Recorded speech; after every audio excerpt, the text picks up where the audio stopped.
Ram educational institutes, Ram steels, list तो बहुत लंबी है। बताइए सर, आपने इतना सब कुछ कैसे हासिल किया? इंसान को सबसे पहले अपने आप पर कॉन्फिडेंस होना चाहिए और फिर पूरी लगन से काम करना चाहिए। किस्मत अपने आप चमकेगी और वो कुछ भी हासिल कर सकेगा। बहुत ही अच्छी एडवाइस है सर। सर, हम आपको एक क्लिप दिखाना चाहते हैं।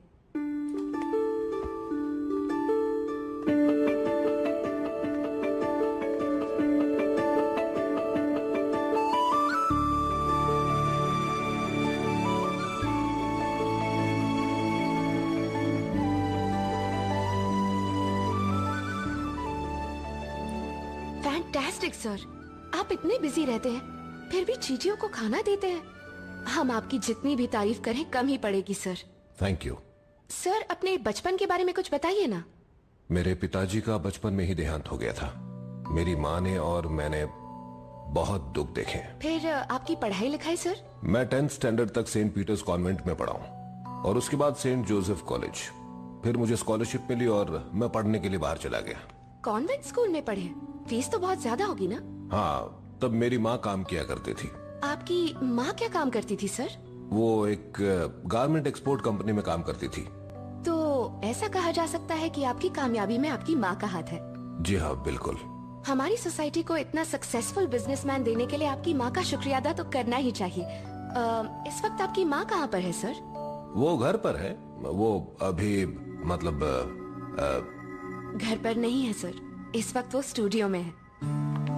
रमेश, मेरा बच्चा रमेश, कितना बड़ा हो गया है तू अपनी दादी को बिल्कुल भूल गया है ना?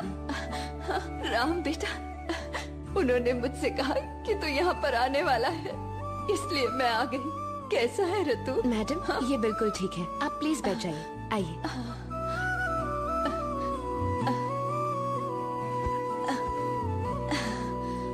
सर, अपनी माँ को यहाँ देखकर आपको खुशी नहीं हुई?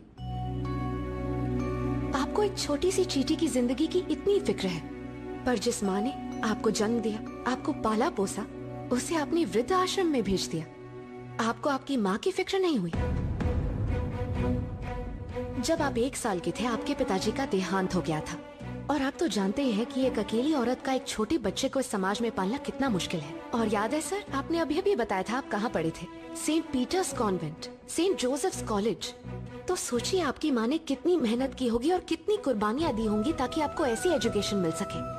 और आज आप कितने बड़े बिजनेसमैन बन गए हैं। आज आपके पास पैसा है, गाड़ी है, बंगला है, और आप समाज की भी बहुत सेवा करते हैं। लेकिन अपनी माँ को वृद्ध आश्रम में छोड़ देना, ये कहाँ का बड़प्पन है सर?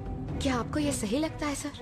अब मेरे बेटे को कुछ मत कहो, इसने जानबूझकर ऐसा नहीं किया। मैं बहुत खुश हूँ उस वृद्धाश्रम में। वहाँ पर टीवी है और कमरे में एसी भी है। वहाँ का खाना बहुत स्वादिष्ट है। और क्या चाहिए मुझ बुढ़िया को? इतना काफी है। हाँ, देखा, इन्हें अभी आपसे कोई शिकायत नहीं है।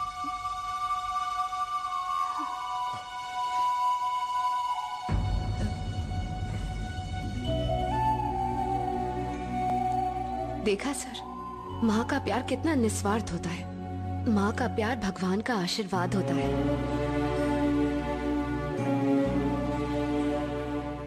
एक बात बताऊं सर, आप भी कभी बूढ़े तो होंगे ही। आपके बेटे की शादी होगी, उसके बच्चे होंगे। आप ही बताइए कि आपको अच्छा लगेगा अगर वो बड़ा होकर आपको वृद्धाश्रम में भेज दे? आपका मन नहीं तड़पेगा अपने पोते पोतियों के साथ खेलने के लिए? क्या आपने कभी सोचा है कि आपकी माँ के मन में भी यही ख्वाहिशें होती होंगी? इनके लिए तो सिर्फ आप ही इनकी दुनिया हो, पर क्या आप इनको अपनी दुनिया में एक छोटी सी भी जगह नहीं दे सकते? क्या ये इतना मुश्किल है?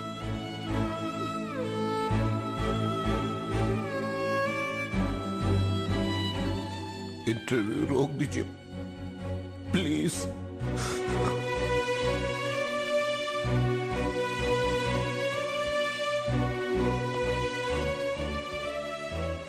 मैं आज आपके सामने कुछ कहना चाहता हूं। मैंने जो किया वो आप अपनी मां के साथ कभी मत कीजिए। बड़ी बड़ी कंपनियां, बैंक बैलेंस, स्टेटस, मुझे लगता था यही सब जरूरी है, रिश्ते मायने नहीं रखते। पर इस बच्ची ने मुझे एहसास दिलाया कि मैं कितना गलत था। शुक्रिया बेटा, मैं ये एहसान नहीं भूलूंगा। मम्मा, क्या आप मुझे माफ करेंगी?